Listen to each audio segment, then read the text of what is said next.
जो जीता वही सिकंदर, प्रेजेंटेड बाय बड़ा बिजनेस। यहाँ इंडिया के उभरते स्टार्टअप्स को फंडिंग तो मिलती ही है, साथ ही मौका मिलता है अपने आइडियाज को पूरी दुनिया तक पहुंचाने का।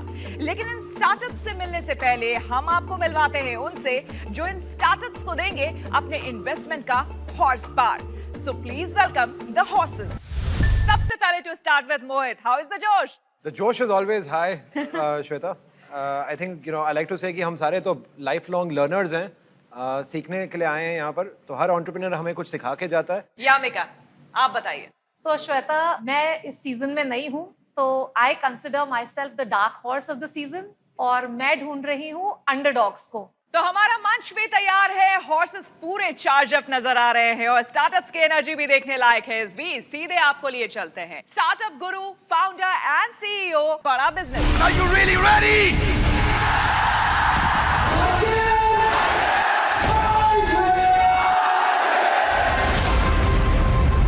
क्या आप जानते हैं कि world over the transport sector is responsible for 25% of climate change, लेकिन हमारे भारत में खास तौर पर दिल्ली, मुंबई जैसे जो मेट्रोज हैं वहां पर यही संख्या 30% से भी ज्यादा है।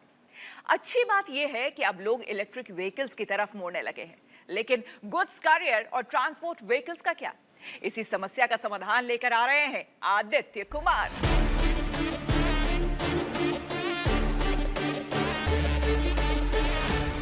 नमस्कार, मैं हूं आदित्य कुमार और मैं हूं हेमंत बिस्ट और हम मिलकर शुरुआत कर रहे हैं ऊर्जा बोल्ट की। बेसिकली हम B2B सेक्शन, डिलीवरी सेक्शन में, लॉजिस्टिक्स साइड में कार्गो इलेक्ट्रिक व्हीकल और ड्राइवर की सर्विस दे रहे हैं। और हमारी कहानी की शुरुआत होती है 2018 में। ये तब का समय है जब मैं अपनी मास्टर्स कर रहा था इरमा से आनंद, गुजरात में। हर शाम को मैं देखता था एक मामा भाई नाम का आदमी आते थे और वो 25 से 30 रिक्शे वालों से आके दिन का दिहाड़ी लेके जाते थे। और वलसाड के लोग ये रिक्शे नॉर्मल पैडल वाले रिक्शे नहीं थे, वलसाड वालों की भाषा में इन्वर्टर वाले रिक्शे थे। तो ये ई रिक्शे सिर्फ पैसेंजर मूवमेंट के लिए नहीं बल्कि कार्गो मूवमेंट के लिए, ढाबों से रिटेल स्टोर्स के लिए, उसके लिए इस्तेमाल किया जा रहा था। तो अब यहाँ पे जब हम मैनेजमेंट के स्टूडेंट थे, दिमाग में एक क्वेश्चन उठा, तो इलेक्ट्रिक व्हीकल से इस सेक्टर में अगर इकोनॉमिक एफिशिएंसी है तो क्या इसको एक स्केल फैक्टर पे बनाया जा सकता है? और दूसरा एक सवाल दिमाग में और आया, क्या इसको हम टेक और एक ऑर्गेनाइज्ड वर्कफोर्स के साथ एक स्केल मॉडल पे बना सकते हैं? हर एक डिस्ट्रीब्यूटर जो रिटेलर्स को माल भेज रहा है उसके साथ डिलीवरी का प्रॉब्लम है, चैलेंज है। क्योंकि व्हीकल पे और ड्राइवर पे डिस्ट्रीब्यूटर का कंट्रोल नहीं है, उसने वो ट्रांसपोर्टर का लिया हुआ है। तो क्या हम इस मार्केट में प्राइस का और सर्विस का स्टैंडर्डाइजेशन कर सकते हैं क्या? उसके बाद मैंने कहा लेट्स स्टार्ट। अब पहला क्वेश्चन था व्हीकल कौन सा, वो हम बहुत क्लियर थे। जो मैंने वलसाड में मामा भाई देखे थे, इलेक्ट्रिक व्हीकल के साथ करना है, तो ये हम बिल्कुल क्लियर थे। बट सबसे पहला क्वेश्चन आता है प्राइस का। अब प्राइस कॉम्पिटिटिव देना है, फिर आते हैं इलेक्ट्रिक व्हीकल की तरफ। इलेक्ट्रिक व्हीकल में आपने देखा ही होगा गवर्नमेंट के अंडर कितनी सारी कंपनीज हैं, सब R&D में अलग अलग लेवल पे जा रहे हैं। तो किस टाइप का व्हीकल इस मार्केट को सफाइस करेगा? यहाँ पे हमने देखा था 3 व्हीलर की रिक्वायरमेंट है, तो उस सेगमेंट में कैसे हो सकता है? फिर उस पर आता है अभी व्हीकल चलाता कौन है? ड्राइवर। और ड्राइवर पे होती है रिस्पॉन्सिबिलिटी। तो इन पूरे मॉडल को हम स्टैंडर्डाइज कैसे कर सकते हैं, ये हमारे ऑब्जर्वेशंस थे और हमें पता था इसकी रिक्वायरमेंट है। तो अभी दिल्ली में हम पर डे 1600 रुपए में 1 टन की कार्गो कैपेसिटी का इलेक्ट्रिक व्हीकल और ड्राइवर के साथ दे रहे हैं। साथ में डिस्ट्रीब्यूटर को tracking system, live tracking system मिल रहा है जिसमें वो व्हीकल की कभी भी लोकेशन देख सकता है। ड्राइवर का डाउन टाइम कवरेज हम दे रहे हैं। और मोटा मोटा एक और चीज सबसे बड़ा प्लस फैक्टर है इलेक्ट्रिक व्हीकल का, अभी पेट्रोल पंप्स नहीं बने हैं, भले ही चार्जिंग स्टेशन बन रहे हैं, सब गाड़ियों की तरफ और इस तरफ जा रहे हैं। 2 व्हीलर और इन सब में इतना ऑर्गेनाइज मार्केट नहीं है। डिस्ट्रीब्यूटर का भी क्वेश्चन आता है कि बैटरी डाउन हो गई कैसे करेंगे, आपका सुबह चार्ज होकर आएगा कैसे होगा? तो इसी के लिए हमारे जो भी डिस्ट्रीब्यूटर्स हैं वहां पे हम अपना स्टेशन मीटर भी सेटअप कर रहे हैं। तो बेसिकली मीटर हमारे नाम पे होगा और व्हीकल उस पर चार्ज होगा। डिस्ट्रीब्यूटर को मात्र हमें सिर्फ 1600 रुपए पर डे का देना है। इस साल का हमारा सिर्फ दिल्ली का टारगेट है 200 व्हीकल्स को ऐड करने का। अगले 5 साल में we are planning for 7000 vehicles. ये मॉडरेटली एग्रेसिव लग रहा है but we think that we can do that. And इस बेसिस पे हमारा जो आस्क है 10% लिक्विडेशन के लिए 5 CR का हमारा आस्क है आपसे। मुझे आप बताइए, इस सब में मुझे एक कॉम्पिटिटिव मोड पॉइंट बताइए। FMCG वाला कॉम्पिटिटिव मोड पॉइंट है या EV वाला मोड पॉइंट है या चार्जिंग वाला मोड पॉइंट है? तो मुझे एक मोड पॉइंट बताइए जिसपे मैं 50 करोड़ पे आऊं। हम जो डिस्ट्रीब्यूटर का पेन पॉइंट है, पहली बात तो हम 1-to-1 आउटरीच करके पकड़ रहे हैं, तो वहां पे एक फैक्टर बनता है। दूसरी चीज है जो चार्जिंग वाली चीज है, जो चार्जिंग मीटर वाली बात मैं कर रहा हूँ। दिल्ली में सर हमें मतलब उससे एनओसी लेके अपने नाम पे मीटर लगा के हम दे रहे हैं। ये वाली सर्विस अभी कोई और कॉम्पिटिटर नहीं दे रहा है उस पॉइंट पे। हमारा अभी ये है कि एक बार धंधा स्टार्ट करके चला के we can have the factor on ground, क्योंकि प्रेजेंस से बहुत चीजें मैटर करती हैं सर। एक्चुअली देखिए आदित्य कि कल को अगर कोई 10 ड्राइवर और ट्रेन करके अपनी ईवी 10 व्हीकल लगाकर आपके डिस्ट्रीब्यूटर्स को बोर्ड पे ला ले, what is stopping them from being a direct competitor to you? जैसे टेक्नोलॉजी की बात है, हम मतलब हमने प्लान तो रेडी कर लिया पर हम बोलते नहीं है, क्योंकि हम टेक टीम अभी इनेबल करेंगे सेकंड क्वार्टर में। अभी हम सिंपल धंधा चला रहे हैं, बट बेसिकली जो सिंपल रूट ऑप्टिमाइजेशन वाली चीज़ होती है उस पर हम आने वाले हैं। हम हमारे कार्गो के बॉक्स में कैमरा लगाने वाले हैं जिससे कि अपना वो कार्गो मॉनिटर कर सकता है। तो ये चीज़ें हम बोलते नहीं, क्योंकि हम एग्जीक्यूट करेंगे तो वो डिफरेंट फैक्टर आता है, तो उससे हम बड़ी चीज़ें इम्बाइब करने वाले हैं जो इस मार्केट में नहीं है। आप ईवी भी खुद से बनाओगे, आप फाइनेंसिंग भी खुद से करोगे, आप चार्जिंग भी खुद से करोगे, आप डिस्ट्रीब्यूटर को जाके मिलोगे भी खुद से।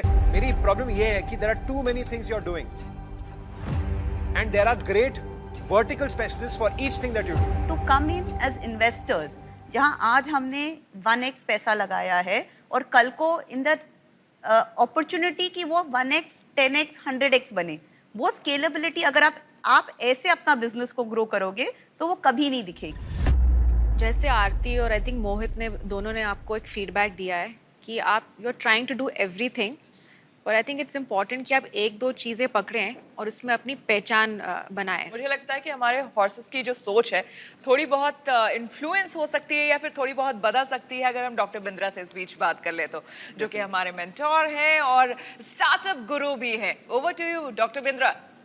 धन्यवाद, थैंक यू। मैं यहाँ पे हॉर्सेज और आदित्य एंड हेमंत आप दोनों को एक इंपॉर्टेंट मैसेज देना चाहता हूँ। एक, आपका जो वैल्यूएशन का आस्क है वो थोड़ी एब्सर्ड है, परंतु आपके बिजनेस में पोटेंशियल है। एक, आज डिस्ट्रीब्यूशन नेटवर्क के अंदर कॉस्ट ऑफ ओनिंग एक बड़ा चैलेंज है, उसके बाद वो एसेट डिप्रिशिएटिंग एसेट है चैलेंज है, उसके बाद उसको ऑपरेट करने का वो अपने आप में बहुत बड़ा चैलेंज है।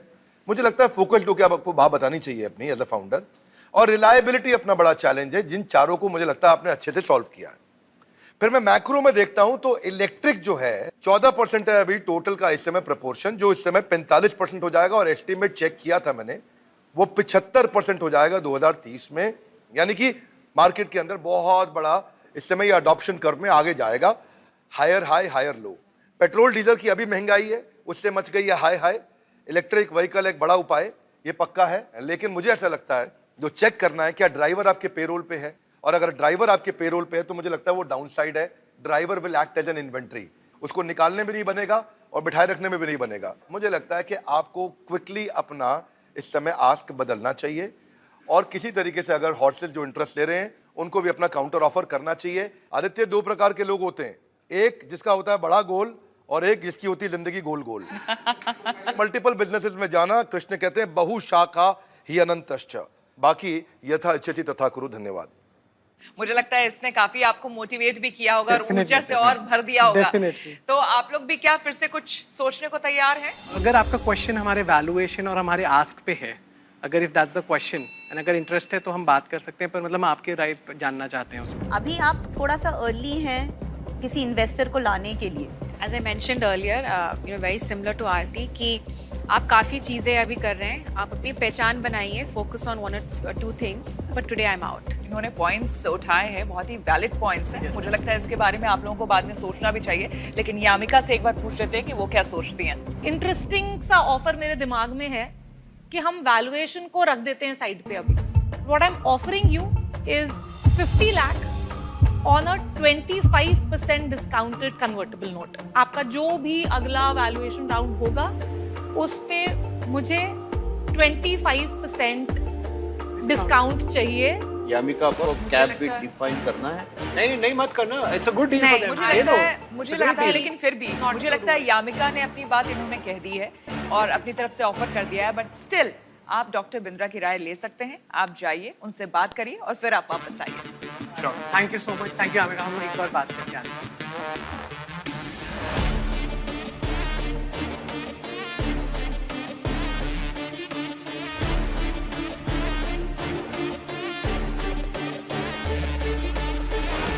चेहरे पर मुस्कुराहट है।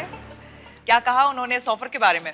तो उन्होंने कहा कि मतलब पहले तो ये रिकग्नाइज कीजिए, उन्होंने वैल्यूएशन एस्पेक्ट साइड रख के ऑफर दिया है, एंड उन्होंने कहा कि ये हम ले सकते हैं, उन्होंने भी हमारा मॉडल समझा है कैसे करना है, और क्लैरिटी उन्होंने बोला थोड़ी और बनाइए उस तरफ, जैसे वो बोल रहे थे बड़ी सारी चीजें, तो क्लियरली बताइए कि किस तरफ हम जैसे एक्सपेंशन कर रहे हैं। ऐसा करते हैं यामिका, फाइनली आपसे आप मेरा reconsider मेरा करना ऑफर चाहेंगे? ऑलरेडी है, मैंने विश्वास दिखाया है आपके ऊपर। तो चलिए बाकी- सीधे सीधे यामिका ने जो ऑफर दिया आपको मंजूर है? We would like to accept this offer, thank you so much. क्या बात है, कांग्रेचुलेशंस, कांग्रेचुलेशंस। फंडिंग के साथ साथ आपको ज्ञान का धन भी मिल रहा है। बड़ा बिजनेस आपको दे रहा है अपना लाइफ टाइम मेंबरशिप प्रोग्राम, जिसमें 105 कोर्सेज और 3000 से ज्यादा प्रीमियम वीडियो कंटेंट है आपकी हर प्रॉब्लम को सॉल्व करने के लिए।